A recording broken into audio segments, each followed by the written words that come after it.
respected Sadhguru, Her Royal Highness Princess Noor of Jordan, board members of IVEC Foundation, dignitaries, ladies and gentlemen. Namaskar and welcome to this exclusive interaction with Sadhguru. Sadhguru, on behalf of IVEC, I'm joined by Princess Noor in offering our sincere thanks for considering our request to address our members in this annual virtual IVEC conference of 2020. This conference brings together the businesswomen and professionals from across 40 countries. Sadhguru, as women leaders, it is crucial for us to understand our role in the post-COVID era. And this does include demonstrating extremely complex qualities such as empathy, sympathy, and compassion. On behalf of IVEC, I and Princess Noor will need your guidance to understand the key to be more effective as women business leaders. And now let me invite Noor for the interaction further. Noor, over to you. Namaskar. Thank you so much, Harjinder, for your words.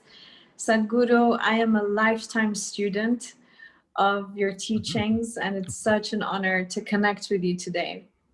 Wonderful. I would primarily be talking to you. Wonderful. It's lovely. This is the advantage of the virtual world. Yes, isn't it? I would like to thank my fellow IWAC members and participants. This is the third year I'm a chairwoman, and honestly, I'm in awe of the growth and learning opportunities that are shared with us. In preparation for our meeting today, we have heard that you've been up to many adventures, that you're currently in the US and you're traveling extensively on your bike and engaging with so many people. And it's such a refreshing image to visualize such playfulness, yet bringing such deep work of conscious growth and wisdom. Could you just give us a little insight on what this experience has been like for you so far? Oh, this motorcycle journey? Okay. I wouldn't think that you would be interested in motorcycles. As a fellow biker, Oh, it is it definitely. Okay. This was essentially billed as Exploring Spiritual America. So, there were many aspects to this. One important thing is we wanted to visit all those sites and Native American nations. When I say Native Americans, for most people in the world, maybe few Americans know the details, but for most people in the world, they know only what they have seen in the Wild West movies of a bunch of men screaming and hollering and shooting whoever comes their way kind of imagery. But there used to be over 500 nations, Native American nations in North America. And even today, they are maintaining their distinct identities, they have their own language, they have their own culture, they have their own individual spiritual processes. So, I thought this must come forth because about 18 years ago, I had a very profound and very painful experience with one of the Native American spirits. I was just walking in the forest and I saw, a kind of a frozen being. And at that time, I wrote this poem called America, I will send it to you. And after that, I've been looking them up. Even I did not know there were so many nations. Even in our minds, well, we had heard names like Cherokee, Apache, Comanche, like this in the movies. But beyond that, even I did not know. So I started exploring this, and I've been wanting to do this for some time, but it took the virus to break my schedule so that I could go on this trip. So it has been 36 days, we just got back day before yesterday. 36 days we've been on the road. We did 9,477 miles on the motorcycle. That's fascinating. Covered various nations, about 18 states through United States, and it's been absolutely spectacular. And we are… like almost every day, 16, 18 hours, the video cameras have been on. So to assimilate all this and to put this out, it may take 2 to 3 months for us. But the important thing is for people to know that these were well-evolved cultures. There are places like Hokia where 1,000 years ago, 40,000 people lived in one city. Just to give you a perspective, at that time in London there were only 15,000 people. There were 40,000 people. 40,000 people living in a city means there is an organization, there is an administration, there is a whole process. Otherwise you cannot… so many people cannot live in one place. So similarly, there are very powerful spiritual spaces, and the level of attention they gave to their inner well-being, what they call as their spirit, rather than their physical life, is something that modern societies have to emulate, because the only way that we can make this into a sustainable world for all of us is that our interests are more beyond physical nature. That is the only way we can do it. If it becomes all physical, we're just ripping the planet apart. And also coming to that aspect, see, right now, for most people, educated people at least, ecology means it's a textbook, it's an abstract science somewhere. These are the people for whom ecology lived in their hearts. This is what needs to happen for this generation and the next generation. These people did not live on the land, they are the land. And you and me are also land, all right? This body is just soil. But most people don't get it till you bury them. But these are people who lived with this awareness. I think this is most relevant for today's life. So in many ways, we are trying to put out what the different nations or the different tribes, like believed in and how they lived. But one common ethos is their fondness for earth, because this is a earthy culture. This is not a heaven-bound culture. This is about living life here fully. This is not about going somewhere else and living better.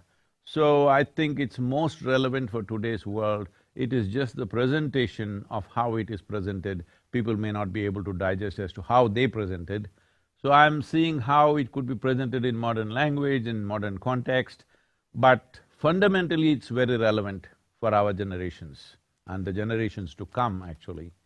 So it's been a spectacular ride in terms of sights, and what we have experienced in the last 36 days is absolutely incredible, and as a biker, you know.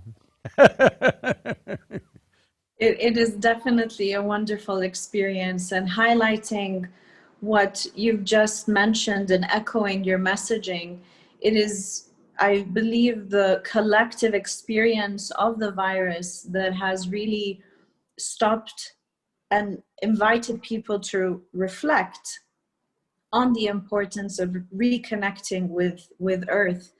And in terms of being able to embody qualities such as resilience on such hard times and challenging times, what could you share in terms of practical steps that we can be able to experience right now once we finish our conversation together? You know, how is it that we could very simplistically just have that little step towards getting a bit closer?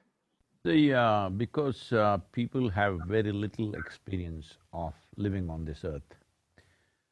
The moment these four walls came around us, we have no experience of life. We are living in a cell of our own, where temperature is controlled at whatever temperature we want, and we have no seasons, we have no flowers blossoming, we don't have any experience of life. There is no sunlight, there's no moonlight, everything is, LED or whatever it is. So I'm saying living indoors is one of the main reasons why people have forgotten what is nature. One significant step that everybody must do is, instead of… I'm not against all these things, but I'm just saying, because today, one of the most visited holiday places in the country, in this country, in United States, is Vegas. Las Vegas is the most visited one. Next comes Florida. Well, there is Dubai, there is Mumbai, there is these kind of things. This is where people are taking their children. I would Yes. say every week at least one day, if you go out and sleep under the stars, if you go out and make them experience life the way it is, understanding that every other creature who crawls and walks and slides around on this planet have a significant role to play in the making of this earth. Why I'm saying this is, in the last 50 years, 70% of the vertebrate life has been exterminated. 70%. And they are saying by the end of this century, 80% of the insect population could go. If insect population goes, we cannot grow anything, our lives will go. Mass deaths of human beings will happen if all the insects die. Every day we are slaughtering over 200 million animals, okay? We don't need that much for food. We're just slaughtering them because everything is done in excess.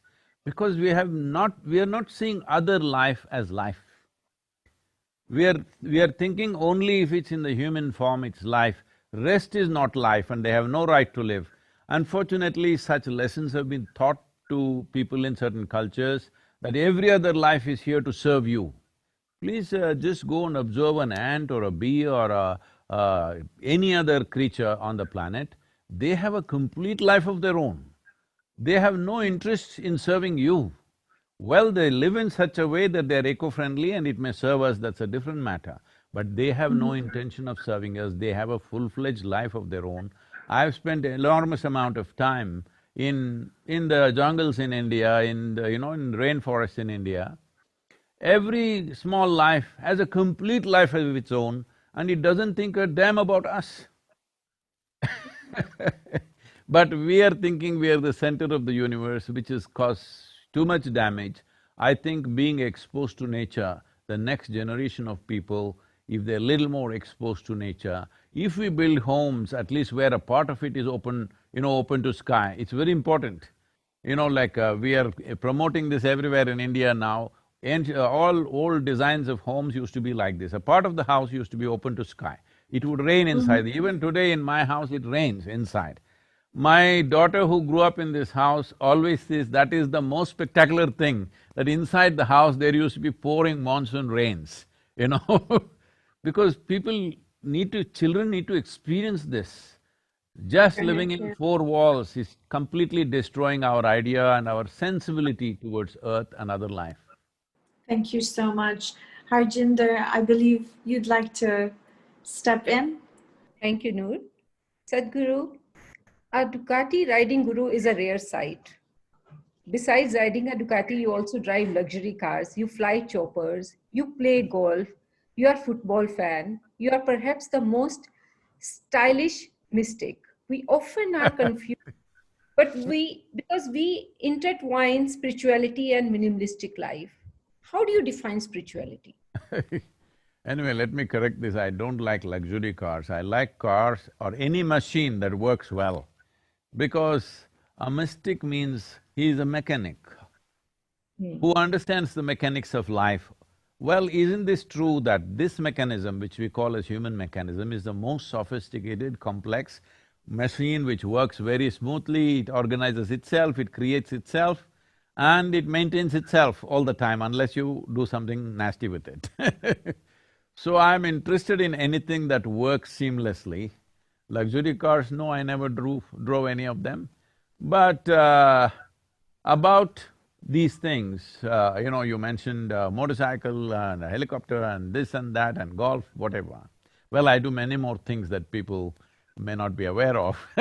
I would like to do almost everything if I had the time. But the important reason why this is necessary and why we are even putting out some of the personal aspects of my life outside is because people's understanding of spirituality right now is, if you eat badly, dress badly and live badly, you must be spiritual. So no wonder nobody wants to be spiritual. Spiritual means it happened 1,000 years ago. I must tell you this, I was in Chennai and I had to go into a conference and normally I drive myself because I don't like the way most people drive. So I drove into this conference and there were some journalists and they asked, in ancient times yogis used to walk, how come you drive your own car? I said in ancient times, you fool, everybody used to walk. Not only yogis, everybody was walking, so yogis also were walking. Today everybody is driving, so yogis also driving. If I come walking all the way from Coimbatore to United States, you will say I'm a bloody fool, isn't it? Hello? So, the problem of… especially when you come from India, there has never been such an imagery. It is only in the calendar images now that this has happened. This frugalness of spiritual people has happened post-British era, not before. For example, the greatest spiritual teaching that you have in India, or the most popular teaching that you have in India, is the Bhagavad Gita. Look at the way Krishna is dressed, and he's riding whatever that brand was, I don't know if it is BMW or a Ducati. You always call him Parthasarathi, that means he was a great driver. Hello? Yes, isn't it? He's driving for the warrior because he's the best driver available. Well, I'm also pretty good, so I drive. And I would like to know, so you just mentioned that many things which more that you do, which people don't know. Can you just tell us what are few of those things? I cook, I paint, I make carpentry, I do many things like this. Noor and I are coming soon to you to have the food, I'm sorry? which is, let's say, I said Noor and I are coming soon, Sadhguru, if you allow us to come and to Oh, have the food. if you eat my cooking, then you will get enslaved to me, don't do that. You're most Noor, welcome. Thank you. Picking up on the whole imagery or the interpretation of spirituality, we're so influenced by conditioning through our upbringing, through society, the labeling, the judgment. What are the steps for us to be taking or to be reflecting on? And I would primarily love to focus on the youth as well, not only on our current work, not only on today. What would be the steps for us to start peeling those layers and really heightening consciousness? As you mentioned previously, obviously those four walls, let's break them, connecting more to nature. I'm very interested in understanding better. So how do we peel those? How do we bring awareness to that, okay, you're a mystic, so this is who you are, that's how you need to live, and it happens very much with everything else in what we've created as human beings. Now that you use the word peel twice, so let me hang on to that word. Yes. Yes, in a way, peeling is what is needed. If you want to see, you must peel your eyes. Very simple. If you have your eyelids down, you can't see. Similarly, if you want to see anything, you need to peel because this is the nature of our vision. Unless something is opened, we can't see it. When it comes to the individual human being, we cannot open this body because if you break it, you can't fix it. So what is physical, you don't have to open because what is peeling in physicality is just a question of creating distance.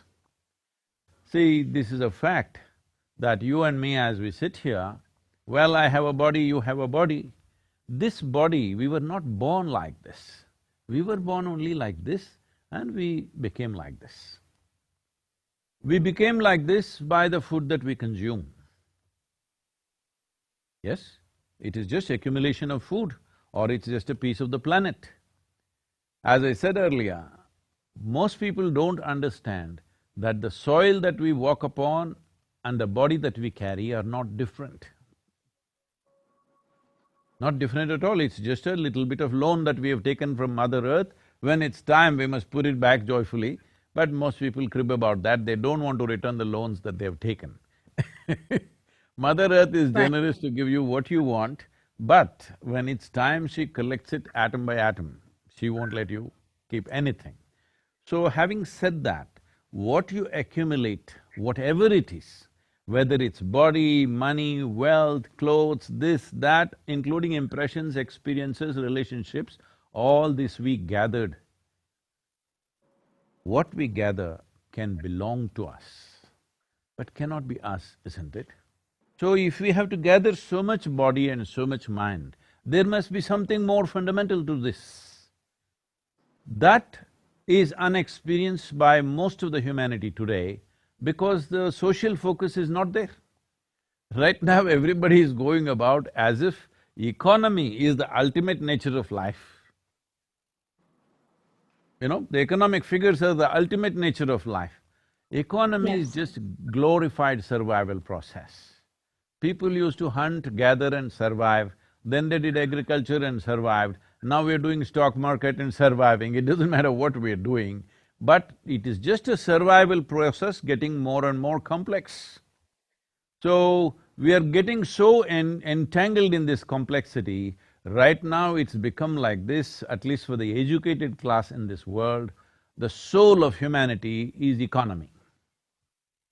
Nobody is talking anything else anywhere you go, only economy, economy, economy. Because this whole madness of survival, the bar of survival being raised and raised and raised endlessly is going on. So here, there is… we are in United States, which is supposed to be the most affluent nation in the world. Well, with affluence, what should happen? Why would a human being look for affluence? Initially, it's about choice of nourishment. If I have money, if I have affluence, I can eat what I want, that's how it starts. Then it's a choice of lifestyle. So the most affluent society on the planet, where there's an enormous choice of nourishment and an enormous choice of lifestyles, well, 70% they say are on prescription medication. Their healthcare bill is over $3 trillion. It's bigger than India's economy with 1.4 billion people what we have, all right? I'm saying if you had choice of nourishment and choice of lifestyle, you must be at the peak of your physical and mental health, isn't it? Both physical health and mental health is becoming a serious issue simply because you have not addressed the most fundamental aspects of being human. Because who you are is being created from within you. If you don't take charge of that, if you don't access that, it doesn't matter what you gather around you, everything will just mock at you. Your big buildings, your endless amount of bungalows and palaces will only mock at you. Your massive cars are mocking at you right now. Now you want to see how you want to do something different, but how difficult it is to do something different. I am not against any of the things that I am mentioning. It's up to you what you want to have. If only you understand it's only an accessory to life. Life is throbbing within you. Rest are accessories. How many accessories do you need? Well, it's individual choice. I don't want this to be my decision. You may need, let's say, 10 accessories. I may need 2. This is our choice. It's perfectly fine. As long as both of us are conscious, what we have gathered is only accessories. This is not life. Life is something that happens within us, but that's not even come into people's experience. Right now, the physiological compulsions and psychological demands are being understood as life. What you think and feel is not your life, it's just your psychological drama. You can think whatever you want, yes? But unfortunately, most people can't think whatever they want. They are structured as to how to think. And all the human suffering is coming from this. See, there are only 2 kinds of sufferings: physical suffering, mental suffering. Is there any other suffering in a human life? Only these 2. So the simplest thing, because you talked about peeling, the entire system of yoga, the entire spiritual process, if it is scientifically handled, is just this. Right now, we have what is called as inner engineering. The basic practice is this: if you sit here, your body is here, your mind is out there, what is you is little away from you. These 2 things. Once there is a space between you and your body, once there is a space between you and your mind, this is the end of suffering. Because these are the only 2 things where you suffer. You also suffer these things not because body is suffering, not because mind is suffering, simply because you have been given a very sophisticated mechanism, but you don't bother to read the user's manual. That's why you're suffering. You don't know how to handle it. human beings are suffering their own intelligence, isn't it? Most human beings are only suffering their intelligence. Very few places have war zones, famines, this, that. They're unfortunate situations which need to be fixed. But most of the human beings are suffering their own intelligence. So what the problem is evolutionary, I'm saying. If you gave them the brain of an earthworm, they would all be peaceful. They would be very peaceful, I'm saying. So right now people are going about propagating peace is the ultimate goal of life. I'm asking you, how do I address you? Highness? Noor. Excellency? Huh? Noor is fine. Noor is fine. So I'm asking you, if you are not even peaceful, can you enjoy the meal that you eat?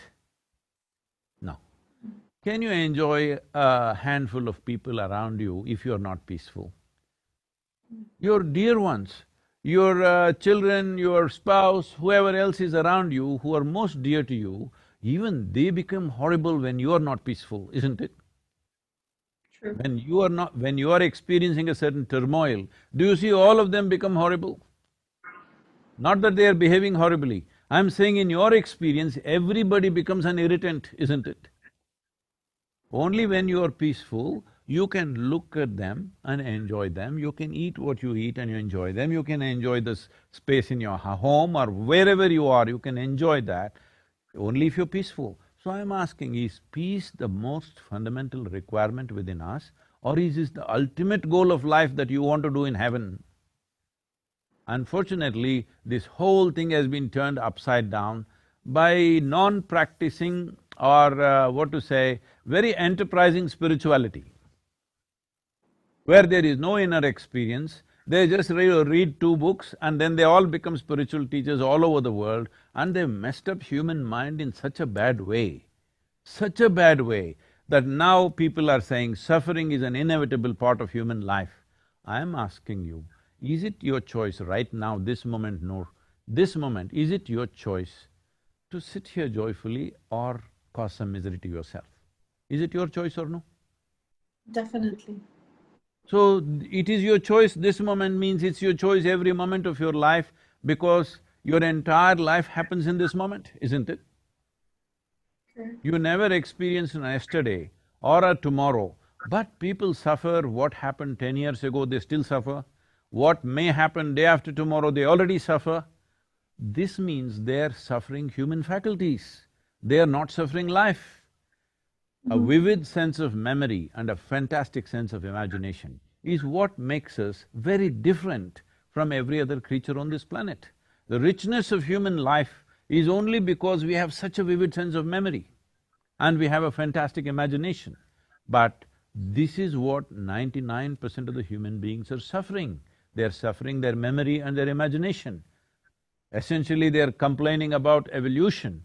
I'm saying to get us to this level of cerebral capability, it took millions of years of work, millions of years to make an amoeba into such a complex life. It took millions of years of work and now people are suffering that. How bad is that? Can I ask the question, Sadhguru? Sadhguru, you just spoke about economy. You touched upon the issue of peace. And here I'm asking you a question about women who can be a part of economics of the world.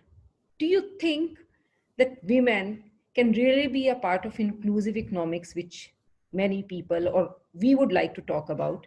And then, if we are, then we try to multitask. We want to take so many roles. And that obviously brings us stress also, because if we want to deliver, stress is, I think, a part of this. How do we manage everything? How do we balance everything? Can you give us some advice as women in business? Why are you saying stress is a part of this? No, no. So Uh, essentially, you are saying some kind of suffering should be there if you have to be successful. No, that's not right, because a suffering mind is not a creative mind. I know most people say that from Europe, only in deep suffering you will be creative. No, I'm telling you, If you are blissed out all the time, you will be very, very creative, because unhindered exploration of your genius will happen when you are not an impediment to yourself. Suffering means you're putting up impediments to your own faculties, your own intelligence, your own genius. So do not ever understand suffering or stress or tension or whatever else as some kind of a creative process. Yes, it is true that right now if we smash your little finger, all right? I'm saying suffering, physical suffering. If you smash your little finger, you will run all over the place at full speed. If a dog is chasing you, you will run full speed. But is that the way to go? You know, in India, unfortunately, in some villages they used to have this, fortunately these things have stopped. They will tie some firecrackers to the tail of a donkey. And poor animal runs like crazy and everybody is happy how with a donkey is running faster than a horse. Is this the way to run, I'm asking? Is this a way for human being to explore our potential? We tie firecrackers to our tail and run because it's going to burst in our face otherwise? This is not the way to do things. So when we say women being part of the economic process, they've always been. It is just that today we have a twisted sense of economic process. Tell me, right from ancient times, I'm going back to the caveman's time, when people lived in caves and forests. Was she not a part of the economic process? Maybe she didn't go hunting, but when things were brought home, she sorted out things, she made sure everything is put to best use, she made sure everybody is nourished and everything is taken care of. Is this not economic process? If a woman is not competent, then what is brought home will be wasted. Is saving a part of your banking business, I'm asking? Without savings, is there banking? Without banking, is there an economic process on the planet? I'm asking. Can economic engine be driven without banking system? Can banking system operate without people saving? Wasn't it always the main consciousness of the woman in the house, how to save everything and put it to best use? Who said she was not a part of the economic process? Right now, unfortunately, we have a twisted sense of economy. We think only if you work on the factory floor, you're in the economic process.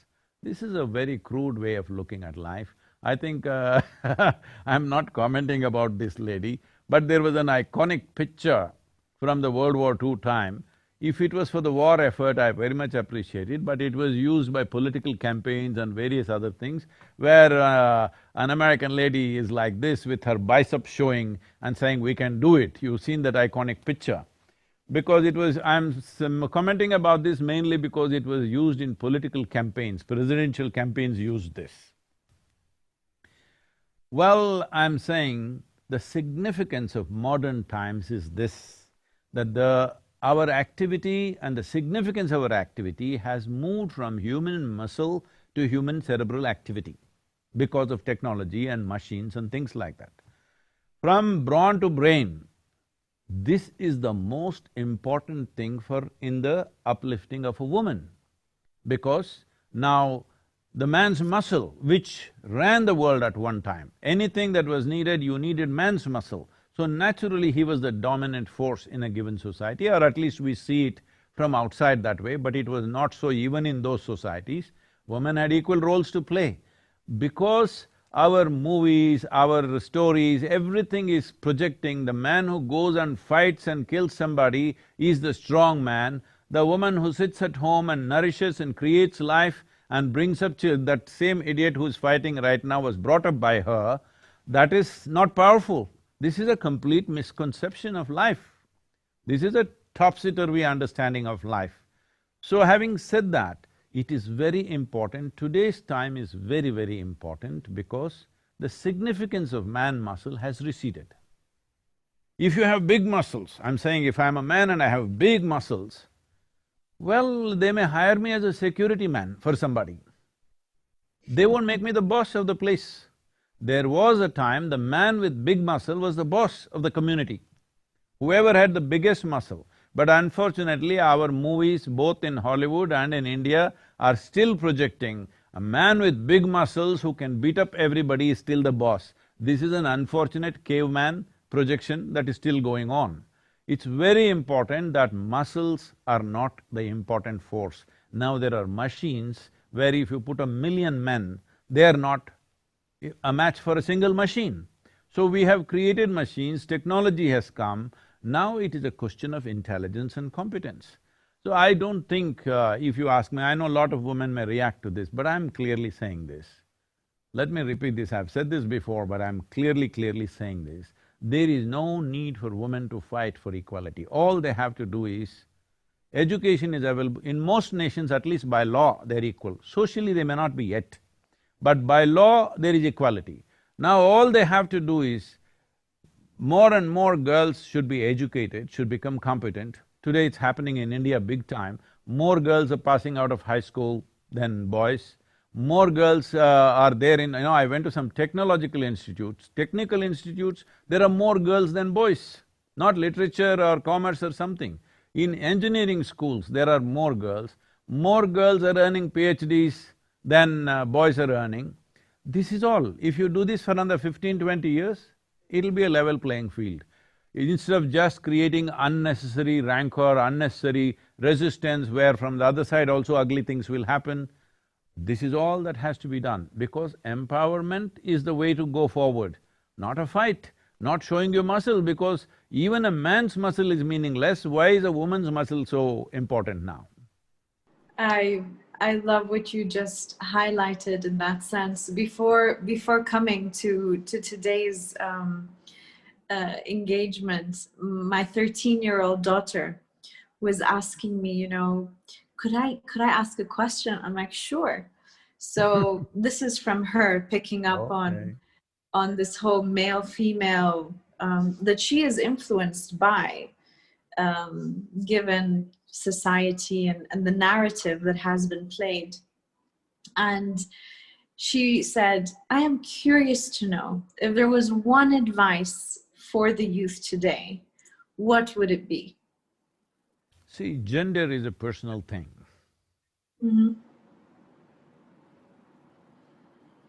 I'm sorry, I'm putting it in a very basic way. Please. What is in somebody's pants is not my business or your business. It is only relevant in a few places like bathrooms and bedrooms and somewhere. In rest of the places, your gender is irrelevant. It's a question of your competence, what you can do, what you cannot do, what you're capable of, what you're not capable of. We need to bring the world to this place that what kind of body you have is not my business. Mm-hmm. Only in bodily relationships it matters. In rest of the time, it's not my business. For this, women also should think this way, but right now, it is… I don't know, it's a complete… man's dream is being played out by the women, you know. Yes. Because, like yesterday I was… somebody… because I was supposed to talk to some musician, and I said, okay, let me hear something, so they played a video. I'm sorry I'm using such words, but I'm saying because it pains me that women are being projected like this. And a musician is on stage in underpants. I said, why are musicians in underpants? They said, Sadhguru, only that sells. I said, what is this? So this is horrible exploitation of the woman, and women are cooperating in this. She can wear what she wants, it's not my business. But if she's wearing that only because that's what sells, that is not right in the society. It's her choice what she wants to wear, but it's not her choice. Somebody else is determining her choice, which is not choice at all. So, this is important both for young boys and girls, they need to come up with this, that your body is your business, all right? It is not something that everybody needs to be involved with your body on the street. Everybody need not be involved with your body. People need to be involved with your intelligence, people need to be involved with your competence, people need to recognize your genius. Everybody on the street need not be involved with your body. Body has its purposes, body has its beauty, body has its nature, that is in a different way. I am not trying to say what should be the dress code. No, I'm saying a man should not decide a woman's dress code, that's all I'm saying. Right now it looks like It's man's perversion which is deciding a woman's dress code. This needs to change if women have to be free. So this is why I'm saying, as from man's muscle it is moving to a cerebral nature of activity, similarly from a woman's flesh it has to move to a cerebral nature of activity. So right now this may sound like an absurd thing, no, no, this is how women are. No, no, this is how man has expected woman to be. This is not how women are. I know enough women in my life, all around me, to clearly know that this is not how they are, but they think this is what is expected out of them. Is that a superwoman syndrome, Sadhguru, that you call this? I'm sorry? Is this a superwoman syndrome that they define this as, where women just want to project themselves in a certain way? No, I'm saying this is a sure way to destroy the beauty of feminine in the world, because right now you understand masculine as the ideal of success. If you want to succeed, you have to be like a man, you have to show your muscle. This must go, because this whole thing is coming from this… this is a consequence of, in one way, that economic engine drives everything in the world. When economy is the only thing that matters, everything is a marketplace. Everything is about… see, in the marketplace, if I give less and take more, I'm smart, isn't it? Hello? If I go to a marketplace and give more and take less, I'm stupid. But right now you must understand, in your homes, I'm sure it's true for you also as women, I've seen women working in so many ways, my own mother, my sisters, my aunts and many other women that I see. Yeah, when they are at home, their whole thing is to give themselves totally, because they're doing something that they love to do. They're doing things for people that matter, that what I get is not important. That's what makes their life beautiful. This should not happen just at home, this should happen in the society, that everybody is trying to do their best to everybody else. This is the nature of the feminine. Right now you are saying, wherever you go, I must give less and take more, whether it's marketplace or marriage, the same thing is happening. And nobody is happy, nobody is living well, nobody can relax their guard. All the time everybody is guarded against each other, because every place is a marketplace. Everywhere you go, you're seeing how you can profit. No, that's not how human beings can live well. Human beings can live well. This is right now, I constantly live among volunteers who are always trying to give their best in any given situation.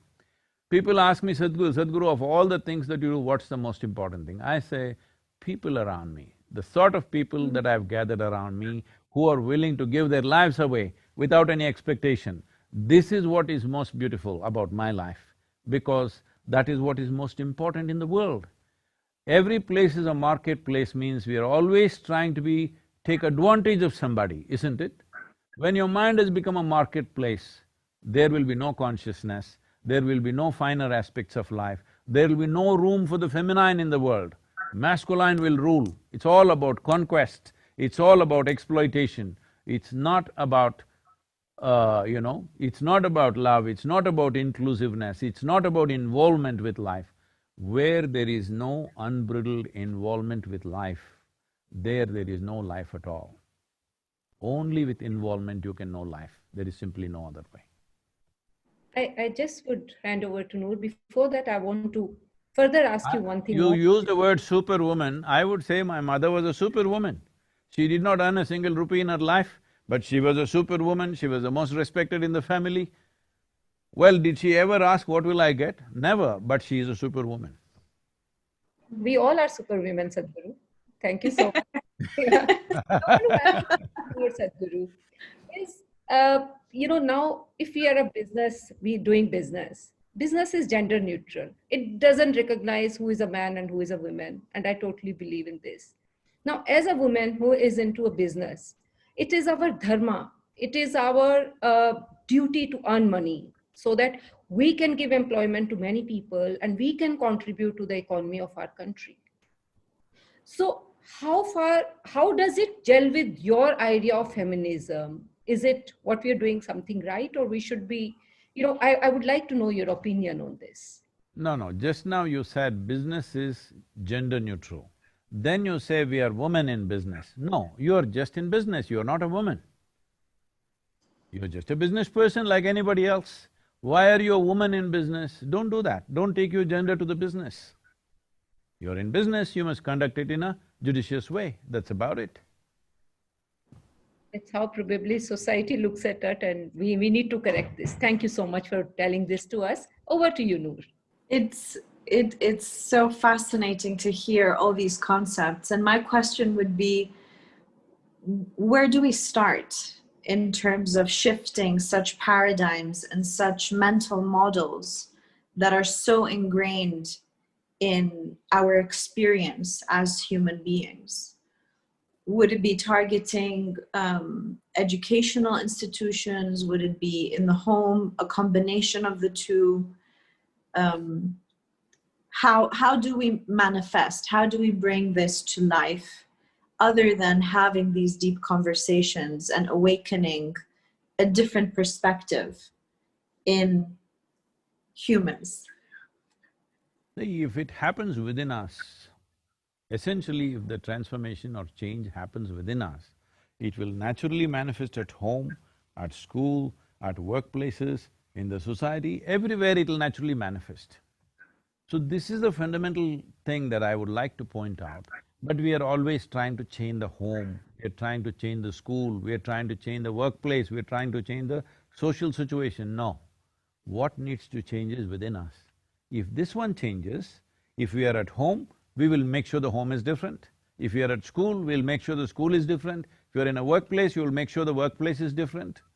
So, right now, this may look like a faraway thing, but just look back and see, 25 years ago, across the world, not just in any one place, where was, I mean to say, in terms of work, in terms of recognition of competence, in terms of educational qualifications, where was a woman 25 years ago and where is she today?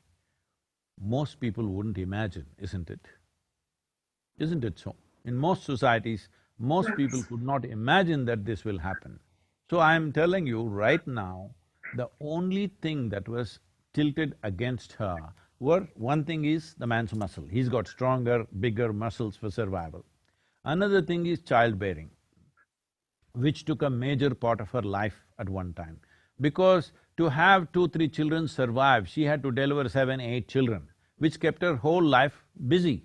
But right now, infant mortality rate has gone down significantly across the world. If you have 2 children, most probably both of them will survive, I'm saying.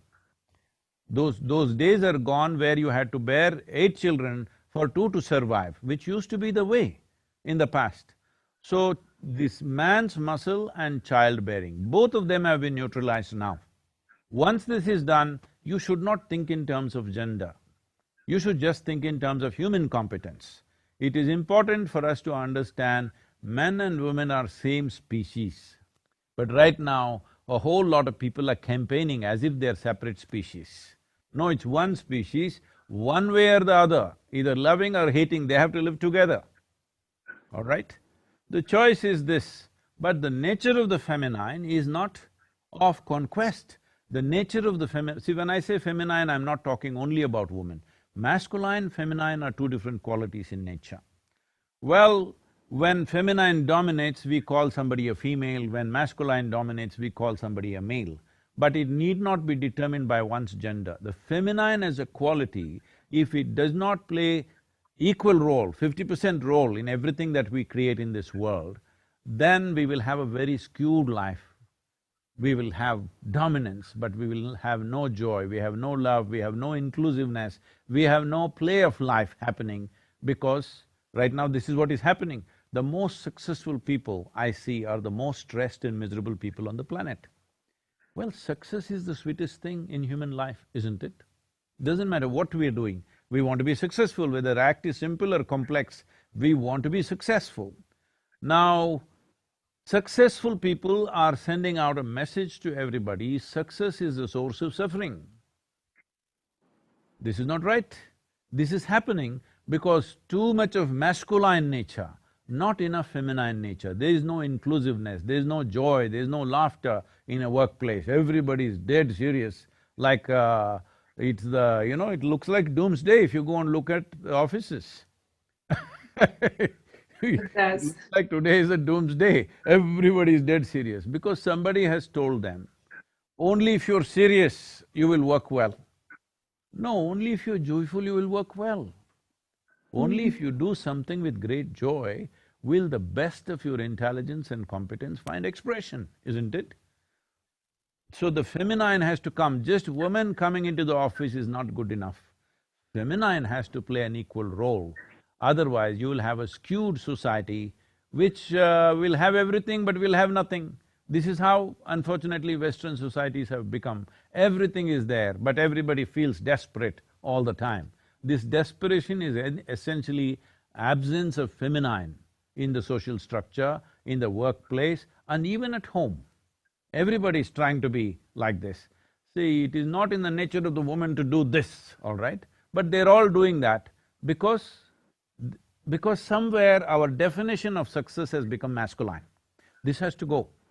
I would like everybody to appreciate my mother who never went out to any office and worked, my mother who never earned a single dime in her life, is a super successful woman in her life. For sure. That's beautifully You got said. me? I got you.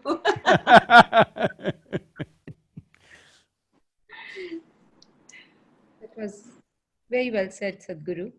I would like to ask you, you said yoga is the ultimate expression of life. Could you tell us more about your love with yoga and why did you say this, that yoga is ultimate expression of life? I'm not in love with yoga. I am yoga in a way, because the word yoga means union. Well, we've been talking masculine, feminine. If we have to talk in those terms, if these two things unite, this is yoga. If what you think is you and me, this is your idea, you understand? If both of us are buried, or let's say me and somebody else is buried, not you, both of us become soil, we are in union only, isn't it? Right now we are breathing, wherever you are, in whichever part of the world you are, you're breathing. You're also breathing from the same atmospheric bubble and I am also breathing from the same atmospheric bubble. Maybe my exhalation will touch your inhalation any moment. Just about the strength of the winds will decide how long it'll take. So I'm saying the whole existence is anyway in union. As a human being, you popped up on this planet. You're just a pop-up. Like, in the computer there are pop-ups. You're just a pop-up and you will pop out. Just because you can prance around on the earth, suddenly you think you're different. Suppose you were made like a tree, that is, you were rooted in the earth, you would clearly know you're part of the earth. Because you're allowed mobility, suddenly you got a fancy idea that you are something other than the earth, isn't it?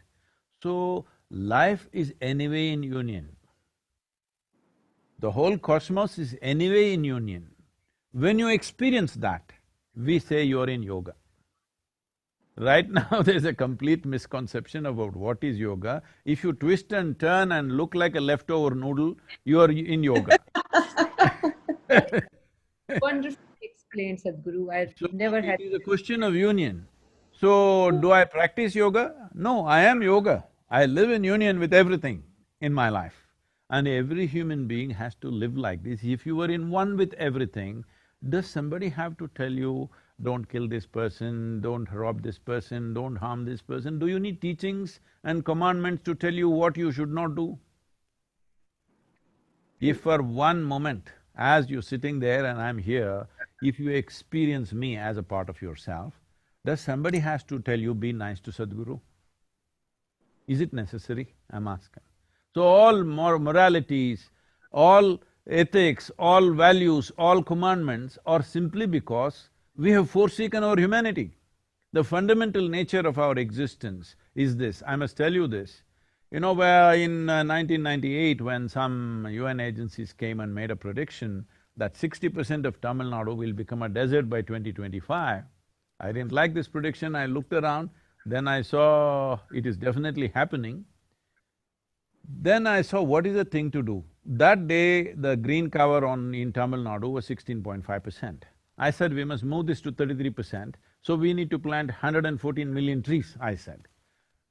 Everybody around me rolled their eyeballs and said, Sadhguru, 114 million trees, how is this possible? Then I asked them, what's your population? They said 62 million. So if all of us plant one tree today, take care of it for 2 years, and plant one more, it's done. All right? Even a beggar on the street can plant one tree. Actually, as a symbolic thing for this Kaveri calling movement that we are doing, which is 42 rupees per tree, beggars in Chennai have actually contributed for planting of the trees, because I wanted to prove that even a beggar can do it. You don't have to be a rich man to do it, everybody can do this, all right? The question is only, we are not experiencing that oneness. So how to do this when they said, I said, I spent 6 years planting trees in people's heads, which is the harshest terrain usually. So the simple thing was, I set up a spiritual process. I made people sit near the trees and made them sitting with their face up, breathing, and made them experience what you exhale, the trees are inhaling. What the trees exhale, you are inhaling. Once they experience this, now you can't stop them from planting trees. Now, according to the government gazette, the the tree cover has gone up over 7.2%. According to Google Maps, it's over 11%. You can't stop people from planting trees because now they see that it's a part of their lung hanging out there. I'm saying if you knew yoga, if you experience the oneness, this is not something you have to create. This is the way life is happening, isn't it? This is the way life is happening. We are one with everything, but we have a psychological drama going on in our head which makes us believe we are a world by ourselves. Very true. Noor, would you please ask any question? And with everything we've been speaking about, I feel I have so much to take in. It is truly so wonderful. In terms of what you just mentioned about that oneness and connection, in a very odd manner, 2020, with the experience of the virus, it's kind of thrown us all in a very similar journey of emotional uncertainty and uncertainty that has looked at us maybe more so in our face, right? I mean, life is uncertain. However, with this experience, I think that has been heightened somehow. And how do you see this impacting the next few years in terms of our evolution and understanding? Noor, did you know that you're having the globe as a halo around your head? I love it. You're having the world map as a didn't halo. notice. I didn't notice. So, very symbolic.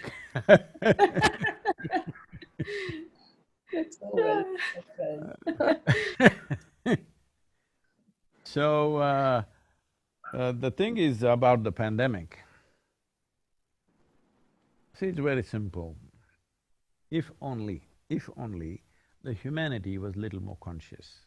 When I say little more conscious, the essence of being human, when compared to other creatures is, they all have instincts of compulsive behavior. Their survival process, their reproductive process, everything happens instinctively. This is why even their reproductive times are decided by nature, okay, for all the other creatures. But for human beings, many bars were removed by nature because we are supposed to be, we are the only ones who are referred to as beings. Nobody else is a being. This is the only one which is referred to as a being because we are supposed to know how to be. If we knew how to be, what is the problem with the virus? All we had to do was when the virus started coming in, if we said, okay, this virus is coming in next 14 days, All of you simply be by yourself, don't do any human contact, just be by yourself, do whatever you want to do, you sing, you dance, or you close your eyes and meditate, do whatever. No human contact. If we were conscious beings, effortlessly we could have done that. That's the end of pandemic, isn't it? But just see how difficult it is. When pandemic is on full scale, people are dying around you, people say, I want to have a haircut. I didn't know haircut was such a compulsive thing, you know, I haven't had one in all my life now. I'm saying, people are saying, I want to have my haircut, I can't live without my haircut. So, I'm saying we have become so compulsive, far more compulsive than other creatures actually, unfortunately. This is forsaking our humanity, because humanity comes into play only when we are able to consciously choose what to do and how to be. Once we give up our conscious choice of right now how to be, then we are no more human beings. We've just gone back in evolutionary scale. So this is all that needs to happen. It's not just for this pandemic. Whatever else may happen to this planet, all right? Whatever else may come our way, because what the world throws at you is not your choice, not always your choice at least. But what you make out of it is 100% your choice.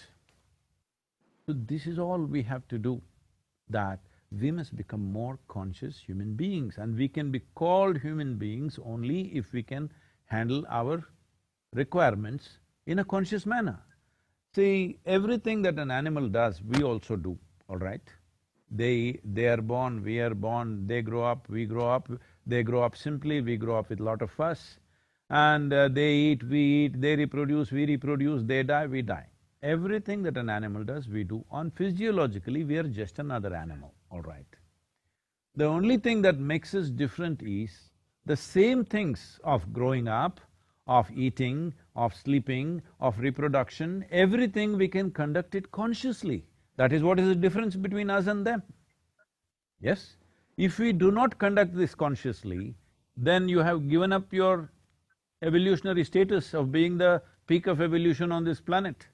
Now our problem is there, not in the pandemic. Our problem is not in the virus. Our problem is in lack of being able to be conscious, lack of responsible behavior. That's where our problem is. On many levels this is finding, and I'm constantly trying to take people back into that. People are saying, for example, there's a war against plastic. It's a completely misdirected war. Plastic is one of the best materials we have produced on the planet. You can recycle the same material 1,000 times and use it. There is no other material like this, all right? It's a fantastic material, you can make just about anything out of it. But now it's become a serious problem. It is in the oceans, it is in the rivers, it's in the landfills, it's everywhere. The problem is human irresponsibility, isn't it? The problem is not plastic.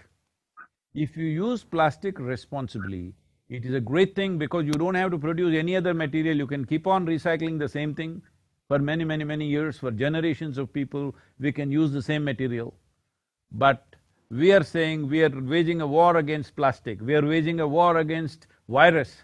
No, viruses, bacteria, all these things have always been there on the planet. Many times it's jumped. In the process of our evolution, in the development of our intelligence, in the development of human placenta, virus has played a significant role. Maybe this virus will make a genius out of you, I don't know. I'm joking, this is not a time to joke, I know everybody's dead serious.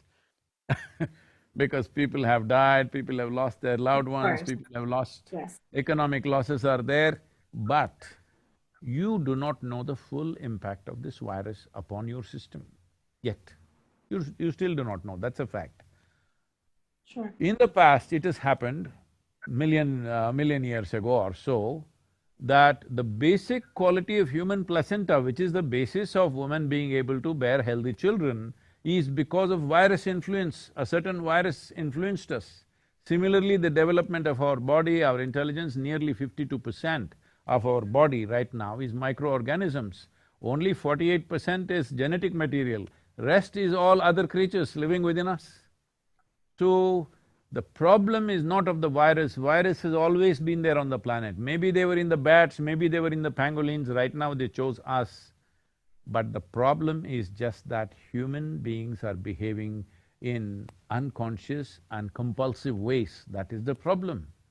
If we just consciously sit aside for one fortnight, it's a done thing. Yes. But can you get the human society to do that right now? That is the mystery. You are the Noor, you must throw light on us. It would be, it's a blessing, honestly, to have this exchange. And I'm very, very grateful for having been part of this conversation with both of you, really. Harjinder, please. Thank you. Sadhguru, I can't thank you enough for such insightful thoughts that you gave us today. As always, the session was an eye-opener. I'm sure our viewers will agree that we'll go back to introspecting and connecting with our inner self, trying to find balance in our thoughts and action. I will thank everyone who is there with us today. Thank you so much for spending your time with us. And I also would like to thank Noor on behalf of IVEC, on behalf of myself, to be there as part of this session. Namaskar, Sadhguru. Thank you so much. Please come and visit us either in Coimbatore or in Tennessee. We have a beautiful place out here. You're in United States, Noor, is it? I'm in Jordan. Oh, you're in Jordan, okay. I've been to Yes. Jordan once. I came to Petra and also Amman. We traveled in that area. When either in US or in India, please come and visit us. You also, Harjinder. Would be a pleasure, and needless to say, you always have a home here as well. Thank you. Thank you. Namaskar. Thank you, Sadhguru.